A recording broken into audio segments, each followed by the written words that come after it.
السلام علیکم ورحمۃ اللہ۔ تکبیر، نام احمدیت، حضرت محمد مصطفیٰ، حضرت محمد مصطفیٰ، غلام احمد کی، غلام احمد کی، خلافت احمدیہ، خلافت احمدیہ، حضرت امیر المومنین حضرت خلیفۃ المسیح الخامس، جلسہ سالانہ جرمنی، جماعت احمدیہ عالمگیر، جماعت احمدیہ جرمنی، نعرہ تکبیر۔ اشہد ان لا الہ الا اللہ وحدہ لا شریک لہ واشہد ان محمدا عبدہ ورسولہ اما بعد فاعوذ باللہ من الشیطان الرجیم بسم اللہ الرحمن الرحیم الحمد للہ رب العالمین الرحمن الرحیم مالک یوم الدین ایاک نعبد و ایاک نستعین اہدنا الصراط المستقیم صراط الذین انعمت علیہم غیر المغضوب علیہم ولا الضالین۔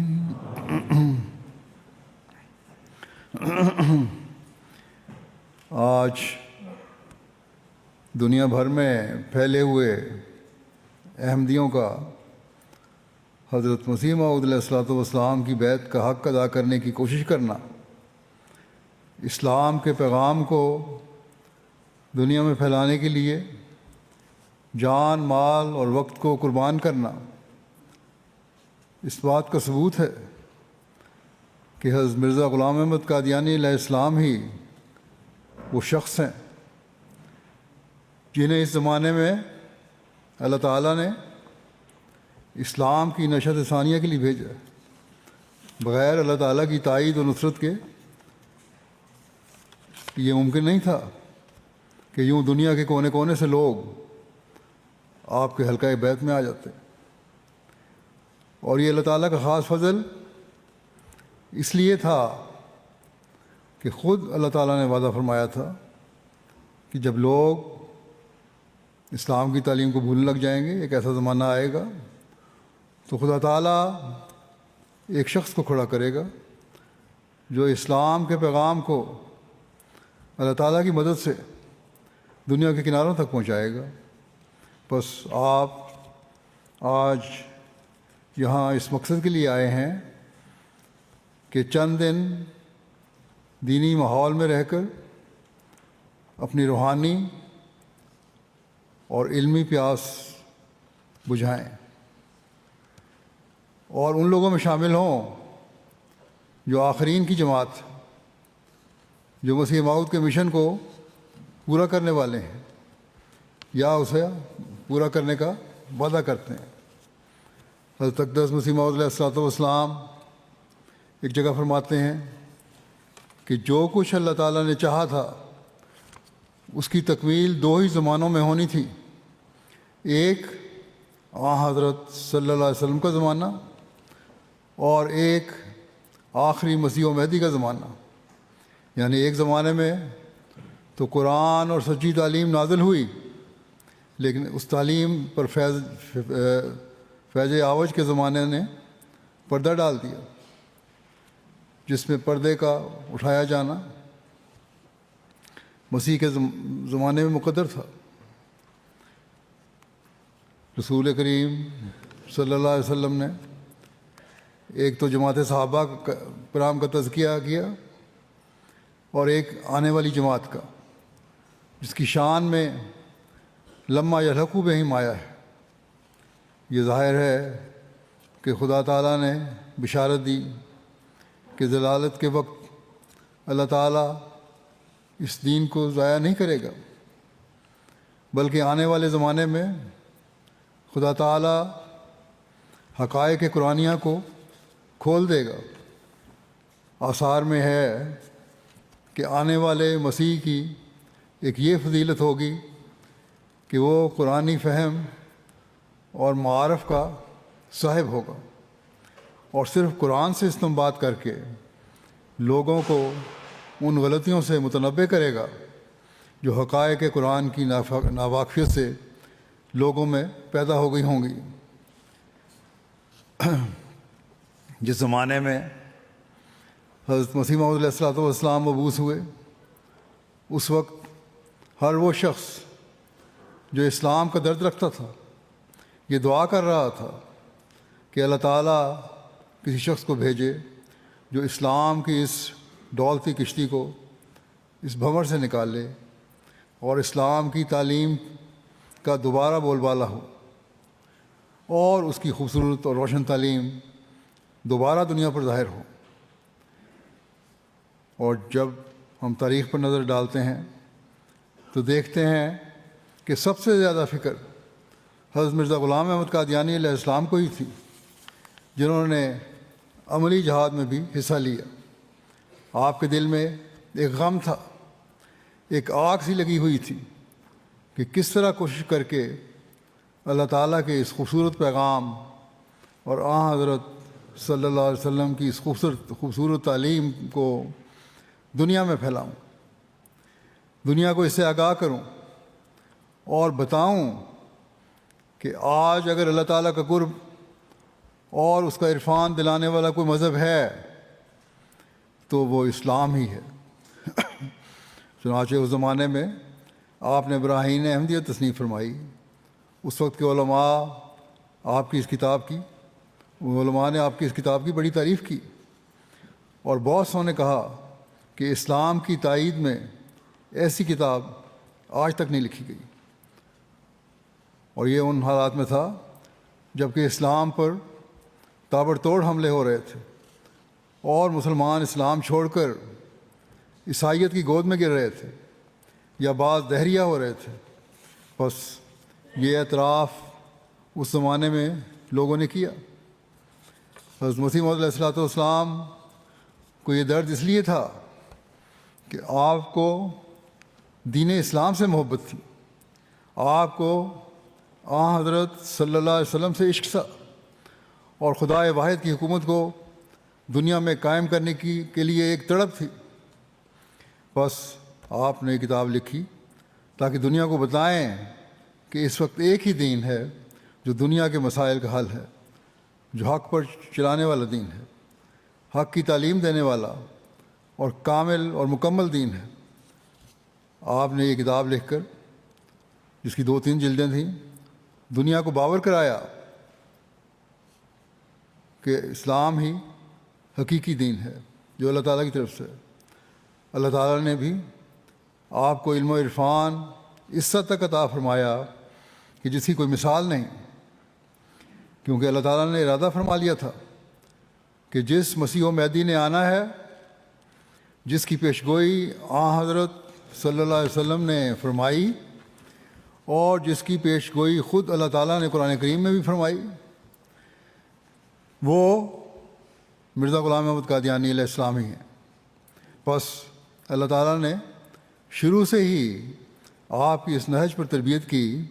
اور آپ کو علم و عرفان عطا فرمایا کہ آپ نے ایسے دلائل پیش کیے کہ دشمن کا منہ بند کر دیا، اور دشمن ہر جگہ سے آپ کے مقابلے سے بھاگنے لگا۔ یہ سب کچھ آپ نے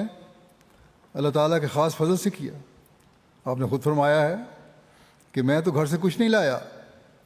میں نے تو جو کچھ تعلیم حاصل کی، جو کچھ اعزاز مجھے ملا، وہ اللہ تعالیٰ کے فضل اور حضرت صلی اللہ علیہ وسلم کی پیروی اور آپ سے محبت میں ملا۔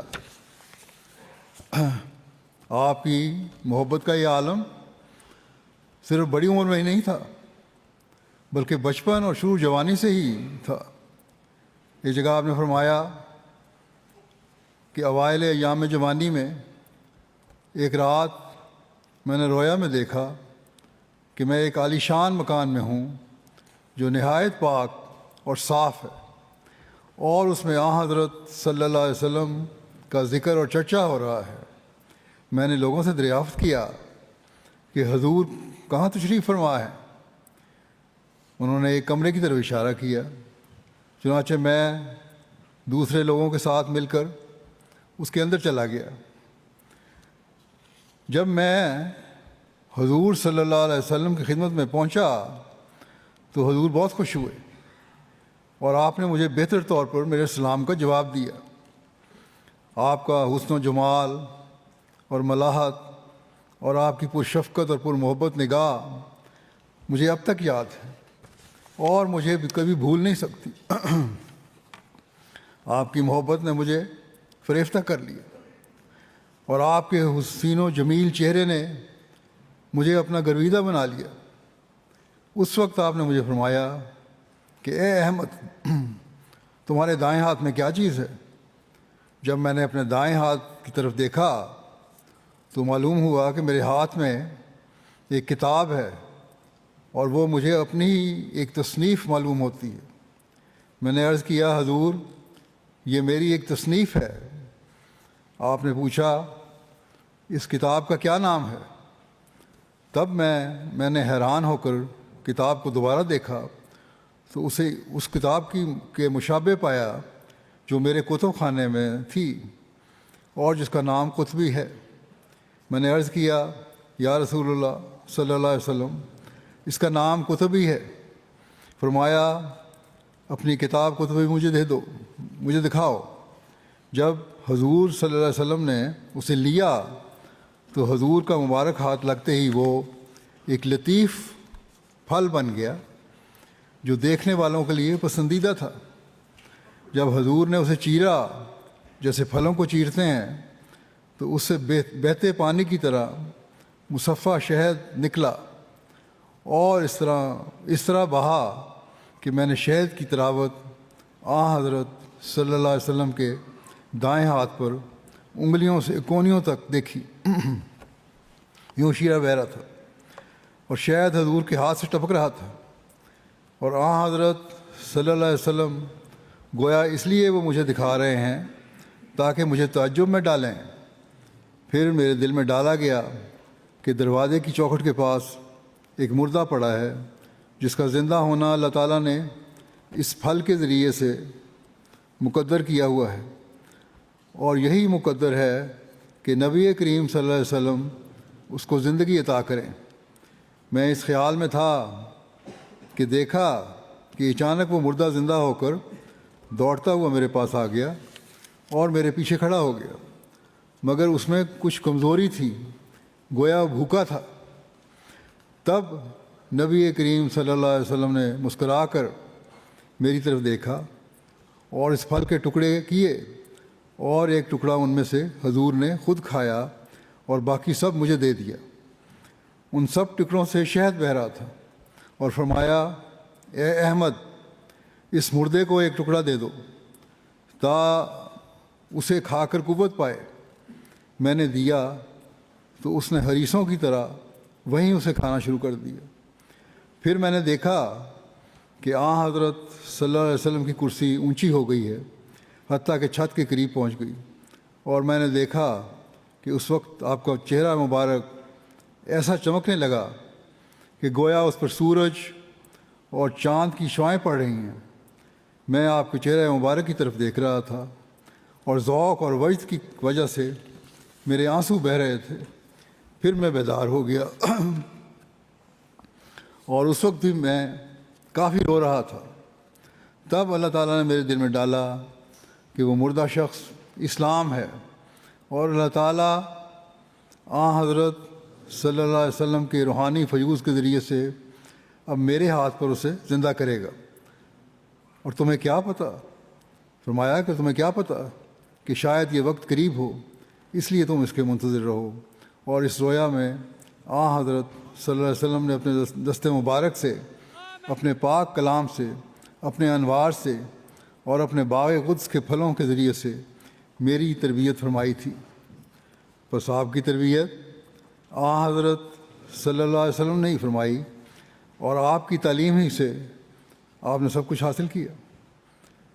تو اس طرح اللہ تعالیٰ نے اپنے اس پیارے کو، جو حضرت صلی اللہ علیہ وسلم کے بعد سب سے بڑھ کر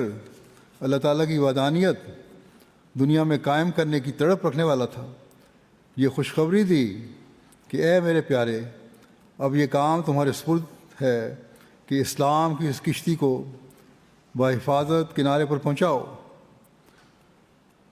اور تمام دنیا کو اس کے سائے تلے لے آؤ، اس میں بٹھا لو۔ بلکہ اللہ تعالیٰ نے بڑے واضح فرمایا کہ دنیا کی نجات اسی میں ہے۔ اب جو کوئی تمہارے مقابلے میں کھڑا ہوگا وہ تمہارے سے نہیں بلکہ مجھ سے لڑ رہا ہوگا، اور جو تیرے ہاتھ میں ہاتھ دے گا، جو تیری تائید کرے گا، جو تیری جماعت میں داخل ہوگا، وہ میرے ہاتھ میں ہاتھ دے گا، اور یہی لوگ ہوں گے جو میرا قرب پانے والے ہوں گے۔ دعویٰ سے پہلے، بیعت لینے سے پہلے بھی 1888 کی بات ہے کہ آپ کو ایک الہام ہوا جس کا ذکر آپ نے ان الفاظ میں فرمایا کہ مجھے حکم دیا گیا ہے کہ جو لوگ حق کے طالب ہیں وہ سچا ایمان اور سچی ایمانی پاکیزگی اور محبت مولا کا راہ سیکھنے کے لیے اور گندی زیست اور کاہلانہ اور غدارانہ زندگی کو چھوڑنے کے لیے مجھ سے بیعت کریں۔ بس جو لوگ اپنے نفسوں میں اس قدر یہ طاقت پاتے ہیں انہیں لازم ہے کہ میری طرف آویں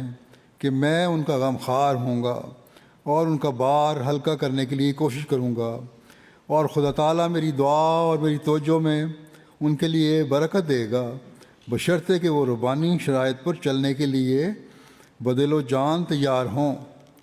یہ شرط ہے کہ ربانی شرائط پر چلنا اور اس کے لیے بدل و جان تیار ہونا ضروری ہے، نہ یہ کہ صرف زبانی بیعت کر لی جائے۔ فرمایا کہ ربانی حکم ہے جو آج میں نے پہنچا دیا، اس بارے میں عربی الہام یہ ہے کہ اذا عزمت فتوکل علی اللہ واصنع الفلک بأعیننا ووحینا الذین یبایعونک انما یبایعون اللہ ید اللہ فوق ایدیہم، کہ جب تو عزم کر لے تو اللہ تعالیٰ پر بھروسہ کر اور ہمارے سامنے اور ہماری وحی کے ماتحت نظام جماعت کی کشتی تیار کر جس کا تمہیں حکم دیا گیا ہے۔ جو لوگ تمہارے ہاتھ پر بیعت کریں گے وہ دراصل خدا کے ہاتھ پر بیعت کریں گے، اللہ تعالیٰ کا ہاتھ ان کے ہاتھ پر ہوگا۔ پھر 1888 میں ہی آپ کو اللہ تعالیٰ نے فرمایا، جسے آپ یوں بیان فرماتے ہیں کہ اس نے یہ سلسلہ قائم کرنے کے وقت مجھے فرمایا کہ زمین میں طوفان ضلالت برپا ہے،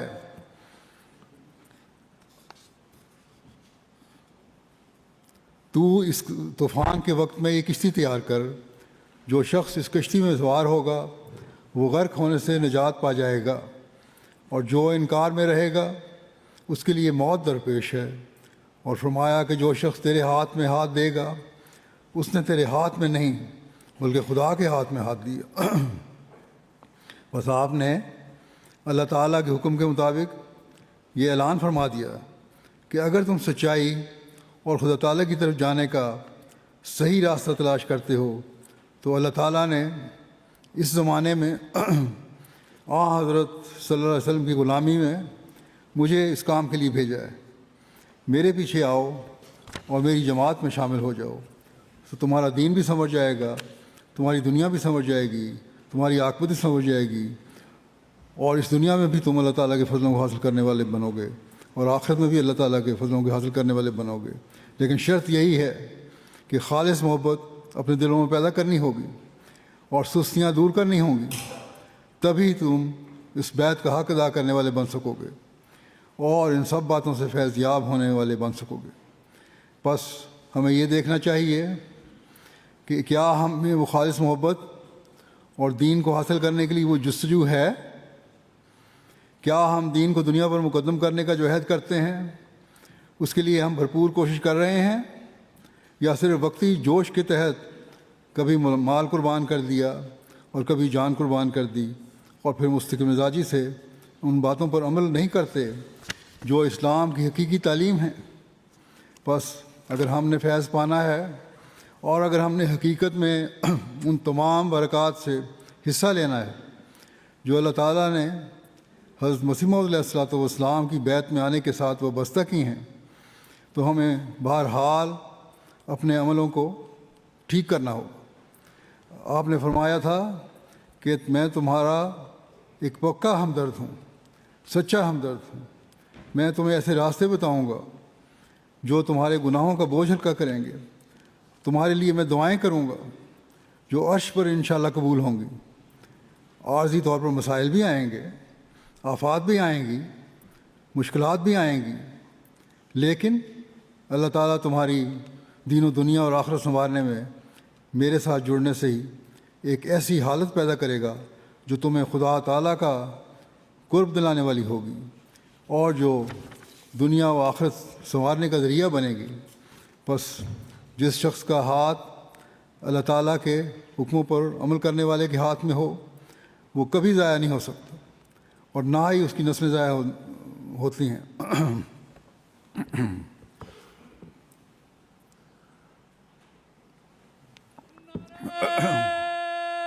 تکبیر حضرت مسیح موعود علیہ الصلوۃ والسلام کے ذریعے سے ہی احمدیت۔ اب یہ فیض جاری ہوا ہے، ورنہ روحانی موت تو دنیا کا مقدر بن چکی ہے۔ آج کل کے حالات میں ہم دیکھتے ہیں کہ لوگ دنیا داری میں اس قدر ڈوب چکے ہیں کہ روحانیت کا نام و نشان نہیں رہا، اور دنیا نے دین کا مذاق اڑانا شروع کیا ہوا ہے۔ اس لیے آج ہر احمدی کی ذمہ داری ہے کہ اگر اس نے عہد بیعت کیا ہے تو اسے پورا کرنے کے لیے اپنی تمام تر کوششیں بروئے کار لائے، اپنے اعمال ایسے بنائیں جو خدا تعالیٰ کی رضا اور اس کی تعلیم پر چلنے کا نمونہ ہوں۔ اپنی باتوں کے وہ معیار حاصل کرنے کی کوشش کریں جو خدا تعالیٰ کی رضا کے حصول کا ذریعہ بنے۔ جب ایسی صورت ہوگی تو پھر ہم اس بیعت سے بھی فیض یاب ہوں گے، اس فیض پانے والے ہوں گے جو ہم نے حضرت مسیح موعود علیہ السلام کے ہاتھ پر کی ہے۔ ہم ان برکات سے بھی فیض حاصل کرنے والے ہوں گے جو برکات اللہ تعالیٰ نے حضرت مسیح موعود علیہ الصلوۃ والسلام کے ساتھ جڑنے سے مقدر کی ہیں۔ بہرحال اللہ تعالیٰ نے جب آپ کو یہ حکم دیا کہ لوگوں میں اعلان کرو کہ میری بیعت میں آؤ تاکہ نجات پاؤ، تو آپ نے 1889 میں 1889 میں پہلی بیعت لی، اور اس میں خاص طور پر اس طرح توجہ دلائی کہ یہ عہد کرو کہ ہمیشہ دین کو دنیا پر مقدم رکھو گے، اللہ تعالیٰ اور اس کے رسول سے عشق اور وفا کا تعلق رکھو گے، اور میرے ساتھ بھی ایک خاص تعلق وفا کا پیدا کرو گے۔ تب تم اس کشتی میں سوار ہو جاؤ گے جو ان طوفانوں سے تمہیں بچا کر لے جائے گی اور اللہ تعالیٰ کا قرب دلانے والی ہوگی۔ حضرت مسیح موعود علیہ الصلوۃ والسلام نے یہ واضح اعلان فرمایا کہ میں خدا تعالیٰ کی طرف سے مامور ہو کر آیا ہوں، اس لیے تم میری بیعت کرو۔ یہ ایک ایسا دعویٰ تھا جو انسانی بس میں نہ تھا، کیونکہ کوئی اور ایسا دعوے دار پیدا نہیں ہوا جس نے یہ دعویٰ بھی کیا ہو، اتنی عمر بھی پائی ہو، اور اس کی جماعت نے ترقی بھی کی ہو۔ آج بھی ہم دیکھ رہے ہیں کہ اللہ تعالیٰ کے فضل سے جماعت ترقی کی منازل طے کر رہی ہے،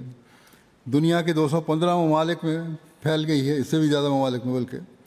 اور دنیا کے ہر ملک میں احمدی موجود ہیں۔ یہ صرف اللہ تعالیٰ کی خاص تائید و نصرت ہی ہے جس کی وجہ سے ہمیں یہ سب کچھ نظر آ رہا ہے۔ جبکہ اس کے مقابلے میں جھوٹے دعوے دار تھے، انہیں تو اللہ تعالیٰ نے پکڑا اور تباہ و برباد کر دیا، بلکہ جو مقابلے میں بھی آئے اللہ تعالیٰ نے انہیں بھی ختم کر کے رکھ دیا۔ اگر کہیں کسی حکومت یا گروہ کو عارضی کامیابی مل رہی ہے تو اس کا مطلب یہ نہیں کہ اللہ تعالیٰ کی تائید ان کے ساتھ،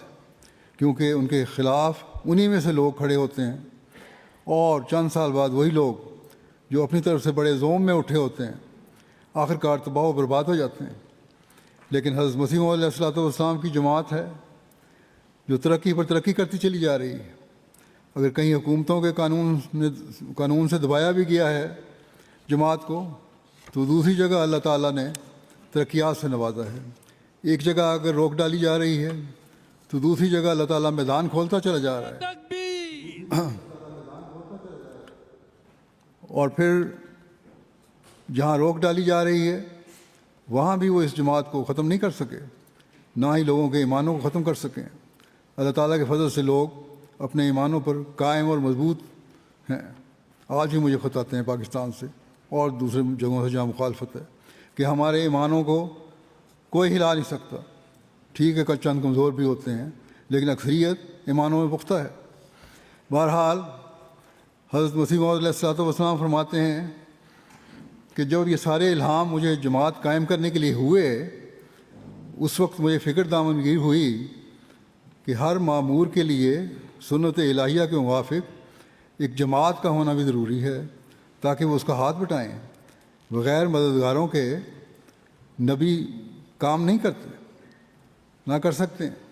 انبیاء کی جماعتیں ہوتی ہیں اور اس کے مددگار بھی ہوتے ہیں،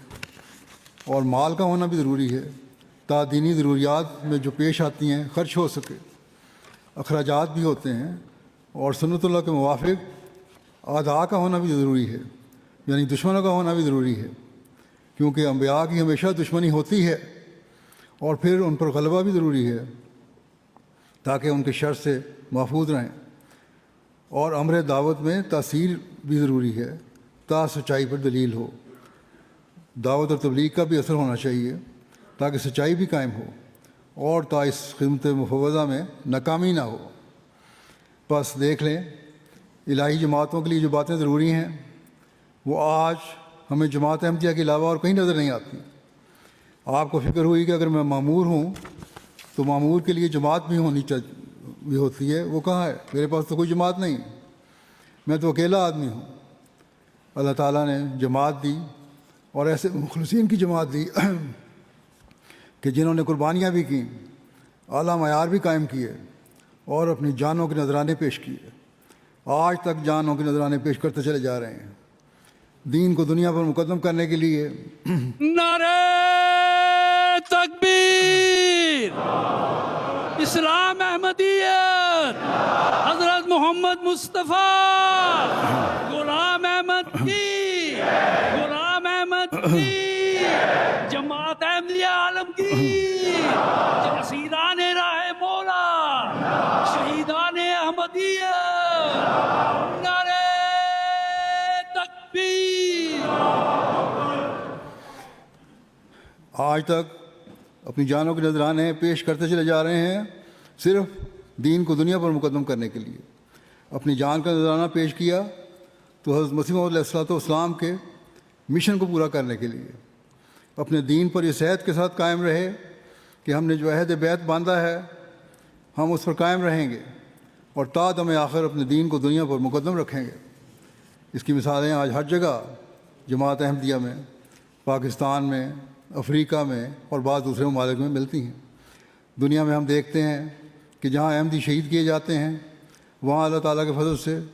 جماعت کا بہتر تعارف ہوتا ہے، اور پھر جماعت پھیلتی ہے۔ اسی طرح ان الہی جماعتوں کی یہ بھی نشانی ہے کہ ان کے ایسے مددگار ہوں جو مالی قربانیاں کرنے والے ہوں گے۔ چنانچہ دیکھ لیں آج روئے زمین پر صرف اور صرف حضرت اقدس محمد رسول اللہ صلی اللہ علیہ وسلم کے غلام صادق کے ماننے والے ہی ہیں جن کی جماعت قربانیاں کرتی چلی جا رہی ہے، اور ہر سال میں اپنی رپورٹوں میں بھی ان قربانیوں کا ذکر بھی کرتا ہوں کہ کس طرح لوگ قربانیاں کرتے ہیں، اور کس طرح لوگوں میں یہ روح پیدا ہو گئی ہے کہ ہم نے دین کی خاطر قربانیاں کرنی ہیں۔ افریقہ میں دیکھ لیں، ہندوستان میں دیکھ لیں، یورپ میں دیکھ لیں، روس میں دیکھ لیں، عرب ممالک میں دیکھ لیں، ہر جگہ ہمیں مالی قربانیوں کی مثالیں نظر آتی ہیں۔ انڈیا سے ایک رپورٹ ہے، میں دیکھ رہا تھا، ایک شخص نے لکھا کہ میں نے 2014 میں بیعت کی تھی اور مجھے احمدیہ جماعت میں شامل ہونے کی توفیق ملی۔ اس وقت میں نے کہا کہ میں اپنا چندے وقف کے بارے میں پوچھا گیا تھا اس سے کہ 4000 روپے ادا کروں گا، اور میں نے ادا کر دیا۔ میرے پاس وہی گنجائش تھی، لیکن چونکہ اللہ تعالیٰ کا حضرت مسیح موعود علیہ الصلوۃ والسلام سے وعدہ تھا کہ ایسے گروہ پیدا ہوں گے جو تیری مدد کریں گے، تو میں بھی ان کی مدد کروں گا، اس لیے اللہ تعالیٰ نے ان کے مال میں اتنی برکت ڈالی، وہ کہتے ہیں کہ وہی 4,000 دینے والا شخص آج 5 لاکھ روپے چندہ دے رہا ہے۔ اسی طرح دوسرے ممالک کی مثالیں ہیں۔ مثلاً جارجیا میں ایک صاحب ہیں جو فلسطینی ہیں، میڈیکل اسٹوڈنٹ ہیں، تھے وہ اس وقت جب انہوں نے یہ واقعہ لکھا تھا، اس وقت اسٹوڈنٹ تھے۔ کہتے ہیں مجھے فکر ہوتی تھی کہ میرے پاس پیسے نہیں، بعض دفعہ ایسے موقع آتے تھے، اور میں کس طرح اپنے چندے ادا کروں گا، لیکن اللہ تعالیٰ ایسے موقعوں پر بھی ایسی برکت ڈالتا تھا کہ میں حیران ہو جاتا تھا۔ ایسے ہی ایک موقع پر مجھے پیسوں کی ضرورت تھی، چندہ دینا تھا میں نے، تو حکومت کی طرف ذریعے سے مجھے $1,000 ٹرانسفر ہو گئے، جس کی مجھے کوئی توقع نہیں تھی۔ تو میں یہ سمجھتا ہوں کہ انہیں وہ کہتے ہیں کہ میں یہ سمجھتا ہوں کہ انہی مالی قربانیوں کی وجہ سے جو میں حضرت مسیح علیہ السلام کی جماعت کے لیے کرنا چاہتا ہوں اور کرتا ہوں، اللہ تعالیٰ نے میرے مال میں برکت ڈالی۔ پھر انڈونیشیا ہے، افریقہ ہے، اور بہت سارے ممالک سے ایسے لوگ موجود ہیں جو مالی قربانیاں کرنے والے ہیں اور دین کو دنیا پر مقدم رکھتے ہوئے اپنا مال حضرت مسیح علیہ السلام کے مشن کو پورا کرنے کے لیے پیش کرتے ہیں، تاکہ تبلیغ اسلام اور تکمیل اشاعت اسلام کا کام ہو۔ پھر اللہ تعالیٰ بھی ایسے لوگوں کو اس طرح نوازتا ہے کہ جیسے کئی لوگ لکھتے رہتے ہیں، میں نے کچھ بیان بھی کیا، جب ہم مالی قربانیاں کرتے ہیں تو اللہ تعالیٰ جو لوگ لکھتے ہیں کہ اللہ تعالیٰ ہمیں غیر معمولی، غیر محسوس طور پر اور عجیب و غریب طریقوں سے مال فراہم کر دیتا ہے، اور کشائش پیدا ہو جاتی ہے ہمارے مال میں، جس سے ہم پھر دوبارہ ایک نئے جوش کے ساتھ حضرت مسیح علیہ السلام کے مشن کو بڑھانے کے لیے مالی قربانی کرتے ہیں۔ بس جب اللہ تعالیٰ نے آپ کو مامور فرمایا اور یہ وعدہ کیا تو آپ کی اس فکر کو بھی دور فرما دیا کہ اس کام کے لیے مال بھی ہونا چاہیے جو اشاعت اسلام اور دین کی سربلندی کے لیے ضروری ہے۔ چنانچہ وہ مال اللہ تعالیٰ نے حضرت مسیح علیہ السلام کو مہیا فرما دیا۔ آج آپ لوگ یہاں جو بیٹھے ہیں دیکھ لیں کہ آج سے 40 سال یا 50 سال پہلے، بلکہ 10 15 20 سال پہلے بھی آپ یہ تصور بھی نہیں کر سکتے تھے کہ جرمنی میں بیٹھ کر آپ نے اتنے وسیع مجمع کی صورت میں جمع ہو سکیں گے، اور آپ کے جلسے کے انتظامات پر ہی کئی ملین یورو خرچ ہو جائیں گے۔ لیکن اللہ تعالیٰ نے ایسے ذرائع پیدا فرما دیے کہ مالی قربانیاں کرنے والے لوگ موجود ہیں جو کئی ملین یورو بھی دے دیتے ہیں، اور اس کے ذریعے سے تبلیغ اسلام کا کام بھی جاری ہے۔ جہاں بہت سارے غیر مسلم اور اسلام پر تنقید کرنے والے لوگ بھی آتے ہیں، جب وہ دیکھتے ہیں کہ آپ لوگ کس طرح خلوص کے ساتھ روحانی علم سیکھنے اور اپنی روحانی پیاس بجھانے کے لیے جمع ہیں، اور اس مقصد کے لیے خود قربانی کر کے ایک جنگل کو شہر میں تبدیل کر دیا۔ 2 سال سے جرمنی والے بھی باہر جلسہ منعقد کر رہے ہیں، اور وہاں بھی انہوں نے عارضی انتظامات کیے ہیں، اور جنگل کو شہر میں تبدیل کرنے والی بات ہی ہے۔ تو انہیں حیرت ہوتی ہے، اور پھر ان میں بھی خدا تعالیٰ پر یقین کی طرف توجہ پیدا ہوتی ہے۔ تو یہ وہ ذرائع ہیں کہ جب اللہ تعالیٰ نے اپنے مامور کو بھیجا تو اس کے لیے وسائل بھی مہیا فرما دیے۔ اسی طرح آج ہم دیکھتے ہیں کہ MTA کے ذریعے سے دنیا کے کونے کونے میں تبلیغ اسلام کا کام ہو رہا ہے، جس پر ملینز ڈالر اور پاؤنڈ خرچ ہو رہے ہیں۔ دنیا کے مختلف ممالک مثلاً افریقہ میں، انڈونیشیا میں، امریکہ میں اور یورپ میں ہمارے MTA اسٹوڈیوز قائم ہو چکے ہیں، جن کے ذریعے سے پروگرام بن کر دنیا بھر میں پھیل رہے ہیں، اور تبلیغ اسلام اور تبلیغ احمدیت ہو رہی ہے۔ یہ سب کام اللہ تعالیٰ کے فضل ہی سے ہو رہے ہیں، ورنہ یہ انسانی بس کی بات تو نہیں تھی۔ یہ اللہ تعالیٰ کا وعدہ تھا جو اس نے فرمایا تھا کہ میں تجھے مقرر کر رہا ہوں، اور ساتھ ہی یہ بھی وعدہ فرمایا تھا کہ میں تیری تبلیغ کو زمین کے کناروں تک پہنچاؤں گا۔ بس اللہ تعالیٰ نے اپنے اس وعدے کا پاس بھی کرنا تھا، اور اس نے اس کا پاس کیا اور اسے پورا بھی کیا۔ پھر آپ نے فرمایا کہ الہی جماعتوں کے لیے دشمنوں کا ہونا بھی ضروری ہے۔ اسلام احمدیت، اسلام احمدیت،